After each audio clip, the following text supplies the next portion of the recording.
કથાની શરૂઆત કરતા પહેલા શંકર દાદા એવું કહે છે કે દેવી, જો આ કાન ભગવાનની કથા ન સાંભળે ને તો એ કાન સર્પને રેવાના દર સમાન છે. સર્પને રેવાનું દર અને આ કાન એમાં કોઈ ફરક નહીં, જો એ પ્રભુની કથા ન સાંભળે. શંકર દાદા અહીંયા બહુ સરસ વાત કરે છે કે ભક્તિ વિના કોઈ ઉદ્ધાર નથી. રામકથા પેલા ભક્તિનું પ્રાધાન્ય શંકર દાદા અહીંયા બતાવે છે.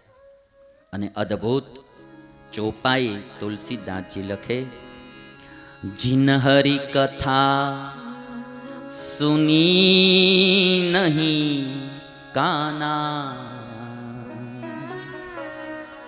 શ્રવણ રંધ્ર અહી ભવન સમાના. શંકર દાદા કહે છે, દેવી, જે આ રામકથા કે પ્રભુની કથા કાનથી સાંભળતા નથી, એના કાન સર્પને રેવાના દર સમાન છે. અને જેની આંખ ભગવાનના કે સંતના દર્શન કરતી નથી, એની આંખ તો મોરના પંખમાં રહેલી આંખ સમાન જડ છે. એક એક વાત લખે છે. અને જેનું શિર, જેનું મસ્તક ભગવાન અને સંતના ચરણમાં નમતું નથી, તો એ તો કડવા તુંબડા સમાન છે. એ મસ્તક નથી. અને જેના હૈયામાં ભગવાનની ભક્તિ નથી, શંકર બોલે કે જેના હૈયામાં ભગવાનની ભક્તિ નથી, એ જીવતો હોવા છતાંય શબ સમાન છે. જીવતો હોવા છતાંય શબ સમાન છે. અને જેની જીભ ભગવાનના ગુણગાન નથી ગાતી, એની જીભ તો ડેડકાની જીભ જેવી છે. ડ્રાઉ ડ્રાઉ કર્યા કરે પણ ફળ કાંઈ નહીં. એક એક અંગ, મનુષ્યનું એક એક અંગ જો ઈશ્વર ભક્તિના કામમાં ન આવે તો પછી પશુઓના અંગ અને મનુષ્યના અંગમાં કોઈ ફરક નથી. અને એટલા માટે શંકરે ભક્તિ ઉપર, અને શંકર દાદા તો ભક્તિથી ભરેલું પાત્ર છે. શંકર દાદા એટલે એનામાં વિરક્તિ તમે જુઓ તો અદ્ભુત જોવા મળે. શંકર, આ બધા પાત્રો એવા છે ને, પ્રેરણાદાયી પાત્રો છે. એમાં વૈરાગ આમ ફૂફાડા મારે. શંકરના લોકમાં ક્યાંય રાગ નહીં, કોઈ આસક્તિ નહીં, કોઈ મોહ નહીં, કોઈ મોહશોખ નહીં. એકદમ વિરક્ત પાત્ર એટલે શંકર દાદા. અને પ્રભુ ભક્તિ પણ એટલી એનામાં. અને આ બે ચીજ જેનામાં આવે ને, એ માણસ આનંદમાં ઝૂમતો હોય. ભક્તિ અને વિરક્તિ એ આનંદનું મૂળ છે.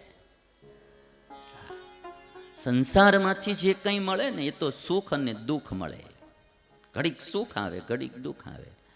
બંગલો બનાવો ને એક પ્રકારનું ફર્નિચર કરો એટલે એ મહિનો, 2 મહિનો, વરસ, 2 વરસ સુખ આવે. 5 કરોડમાં બનાવ્યો. આ ઇટલીથી આરસ લાવ્યા છે, આવડવા ચાઇનાથી લાવ્યા છે. 2 વરસ આમ રે, 5 વર્ષમાં એ બધું આઉટડેટેડ થઈ જાય. વળી કોકનો હારો બંગલો જોવે તો એવડો કે અમે અમેરિકાથી આરસ લાવ્યા છે, આને એમ તે મળવું, ઇટલીનો કાંઈ નહીં. વળી પાછું દુઃખ. વળી 5 વર્ષ પછી પાછું રિનોવેશન કરે. એટલે સુખ ને દુઃખ આવ્યા કરે. એકની એક ચીજ અહીં કોઈને સારી લાગતી નથી, થોડાક દી થાય એટલે પાછું એ તરત ગમતું બંધ થઈ જાય. એટલે સુખ ને દુઃખ સંસારમાંથી જે આવે ને, એ સુખ ને દુઃખ આવે. આનંદ તો પરમાત્મામાંથી, આત્મા ને પરમાત્મામાંથી આવે. ભગવાન પાસે નકરું આ લોકનું ન માગવું, કોક દીક એની પાસે જઈને ભક્તિ પણ માગવી. કોક દીક એમ કેવું કે હે ભગવાન, મને તમારી ભક્તિ આપજો. અમારે વીરવાડી હનુમાનજીના પૂજારી આવ્યા છે. એ હનુમાનજીના દર્શન હું કરવા ગયો હતો. બહુ સારા શણગાર કરે પૂજારી.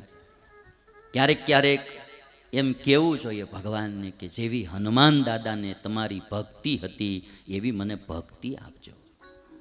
સ્વામિનારાયણના ભક્તો હોય તો એને ક્યારેક ભગવાન પાસે માગવું જોઈએ, જેવી દાદા ખાચરને, પર્વતભાઈને, ગોવર્ધનભાઈને, લાડુબા, જીવુબાને, હે મહારાજ, તમારામાં ભક્તિ હતી, એવી અમને ભક્તિ દેજો. વૈષ્ણવ હોય તો એને ક્યારેક હવેલીએ જઈને એવું માગવું કે જેવી ગોપીઓને આમ ઉદ્ધવજીને પ્રભુ તમારામાં ભક્તિ હતી એવી અમને ભક્તિ દેજો. આ લોકનું માગી માગીને કેટલું ભેગું કરશું? અહીં આપણે જ રહેવાનું નહીં, તે માગેલું કેટલું રહેવાનું? મૂળ મુદ્દો જ વયો જવાનો, પછી ક્યાં વાત? ચાલો, માગેલું કેટલું રહેવાનું? ઈશ્વર પાસે ક્યારેક ક્યારેક ભક્તિને વિરક્તિ માગવી.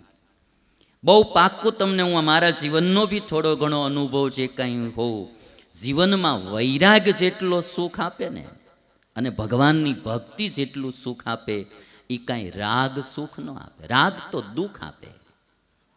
અને વિરક્ત પુરુષ જેટલો સુખી હોય આ દુનિયામાં, અને પ્રભુ ભક્ત જેટલો સુખી હોય, એટલું બીજું કોઈ ના હોય. એટલે જિંદગીમાં ભક્તિને વિરક્તિ ભગવાન પાસે માગવી.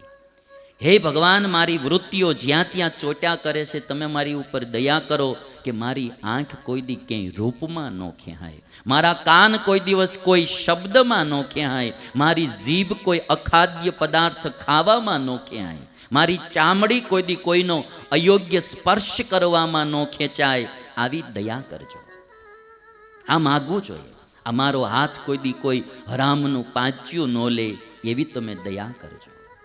આ કોઈ નાની હોની માંગણી નથી, આ કોઈ નાનો સુખી થવાનો ઉપાય નથી. હા, ક્યારેક ઈશ્વર પાસે આવું પણ માગવું, હે ભગવાન, મને હારો ભગત બનાવજો. અને એટલા માટે ભક્તિની તો વાત એવી છે ને ભાઈ, કે ભક્તિ જ્યારે ભોજનમાં ભળે ને ત્યારે એને પ્રસાદ કહેવામાં આવે. ભક્તિ ભળે એટલે એને પ્રસાદ. બાકી શીરો શીરો જ હોય, તમે ઘરે બનાવો તો એને શીરો કહેવામાં આવે, અને જ્યારે એનો એ શીરો તમે સત્યનારાયણની કથામાં જઈને લ્યો એટલે એ પ્રસાદ કહેવાય. કારણ કે એમાં ભક્તિ ભળી ગઈ, એ ભગવાનને ધરાવવામાં આવ્યો એટલે એ પ્રસાદ બની જાય. આપણે બાકી તો એ શીરો ઘરે બનતો જ હોય. અને તમે બધા હજી સુધીમાં માર્કિંગ કરજો, આમ ઘરે રવો ખાતા હો અને સત્યનારાયણની કથામાંથી મળે, એ બેયનો ટેસ્ટ જ જુદો હોય આખો. બીજી વાર લેવાનું મન થઈ જાય સત્યનારાયણનો પ્રસાદ એવું. એક ભાઈ આમ ગયેલા ને, જોકે સત્યનારાયણની કથામાં ગયા હોય એવા ઊંચી આંગળી કરો છો, આમાંથી સત્યનારાયણની કથામાં ગયા હોય, બરાબર, બધા ગયેલા લગભગ. અને ચોથે ડંકે ગયા હોય એવા ઊંચી આંગળી કરો છો.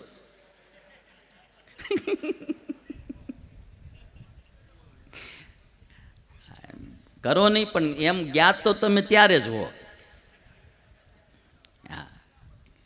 કારણ કે એ બધા બારે ઓટા જ બેઠા હોય ગામમાં. તો એ ગોરદાદા 5 અધ્યાયની કંઈક કથા આવે, એ 1 અધ્યાય પૂરો થાય એટલે ડંકો વાગે. એટલે એકાદો 2 ડંકા વાગે ને એટલે એકાદા બાપા એમ કે હાલો હવે કે 2 અધ્યાય તો પૂરા, પણ એ કે ખમો ને હજી 3 બાકી છે, એ કે 2 હો ને. પછી ત્રીજો વાગે, ચોથો વાગે ને તઈ ઠેઠ કે હાલો હવે, એ કે હવે 1 જ બાકી રહ્યો છે. પછી જઈને 2, અને એમાં આમ પ્રસાદ 5મો અધ્યાય પૂરો થાય એટલે પ્રસાદ વિતરણ થાય. એમાં એક ભાઈને એમ પ્રસાદ બહુ ભાવી ગયેલો, એક હાથમાં જમણા હાથે પ્રસાદ લીધો, અને ત્યાંથી લઈને પાછો આમ છેડે વયો ગયો વાહે જઈને બેસી ગયો, અને આવડો આ હાથ જમણા હાથમાં જે લીધેલો ને એ વાહે હતાડી દીધો, અને ડાબો હાથે વળી આમ કર્યું. તો ઓલો ભાઈ પ્રસાદ વેચતો આવ્યો ને, ત્યાં જ્યાં છેલ્લી લાઈને પહોંચ્યો ત્યાં પ્રસાદ ખૂટી ગયો, ને આ બાજુ વાહે જ કૂતરું આવ્યું, તે લબરકો મારી ગયો. બે બાજુથી રહ્યો. એક દ્રષ્ટાંતો છે ને, એ બધા બહુ બીજી વાર લેવાનો હોય ને લેવા જાય ને એ હરામનું જ કહેવાય. હરામનું લેવા જાય એમાં ગાંઠનું જાય. બે પ્રસાદ ગયા. પણ એકની એક ચીજ હોય, એ ભગવાનનો સંબંધ ભળે એટલે એ આખો પ્રસાદ બની જાય. ભોજનમાં ભક્તિ ભળે એટલે એ પ્રસાદ બની જાય, એને પ્રસાદ કહેવાય. સંગીતમાં ભક્તિ ભળે એટલે એને કીર્તન કહેવાય. બાકી તો પિક્ચરના ગાણામાં આ બધું સંગીત જ વાગતું હોય, અને કીર્તનમાં પણ સંગીત જ વાગતું હોય, ગવાતું હોય, પણ જેમાં પ્રભુનો સંબંધ ભળે એને કીર્તન ભક્તિ કહેવાય. એક સંબંધથી આખી વસ્તુ નોખી થઈ જતી હોય છે. અને જ્યારે ભક્તિ કોઈ કાર્યમાં ભળે તો એને સેવા કહેવામાં આવે.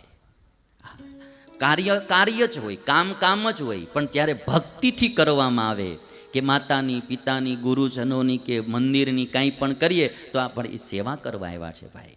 કારણ કે એમાં ભક્તિ ભળી ગઈ, એમાં કોઈ સ્વાર્થ નથી. કાર્યમાં ભક્તિ ભળે એટલે એને સેવા, ભોજનમાં ભક્તિ ભળે તો પ્રસાદ કહેવાય, સંગીતમાં ભક્તિ ભળે તો એને કીર્તન કહેવાય, કાર્યમાં ભક્તિ ભળે તો એને સેવા કહેવાય, પાણીમાં ભક્તિ ભળે તો એને ચરણામૃત કહેવાય. પરમાત્માને ચડેલું પાણી હોય એને ચરણામૃત કહેવાય. સાઉથ ઇન્ડિયામાં તો હરેક મંદિરે આ ચરણામૃતનું બહુ મહાત્મ્ય હોય. પાણી પાણી જ હોય, પણ ઈશ્વરનો પ્રસાદ બને એટલી ચરણામૃત કહેવાય.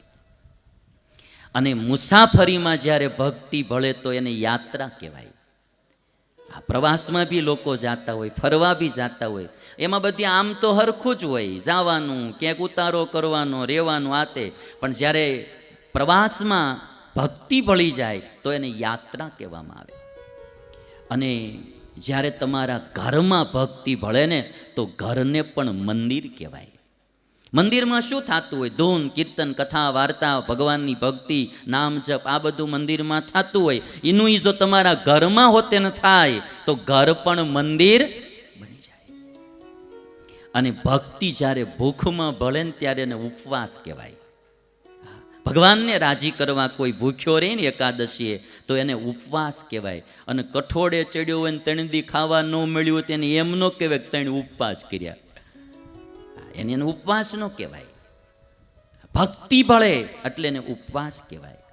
અને જ્યારે માનવમાં ભક્તિ આવે ત્યારે એને ભક્ત કહેવાય. ખાલી તિલક લાંબા કરીએ કે લાંબી શિખાઓ રાખીએ ભગત ન થવાય. ભક્તિ આવે દિલમાં તો ભક્ત કહેવાય. અને એટલા માટે અહીંયા શંકર દાદાએ સૌથી પહેલી વાત કરી છે ભગવાનની ભક્તિની, કે દેવી ભગવાનની ભક્તિ કરવી.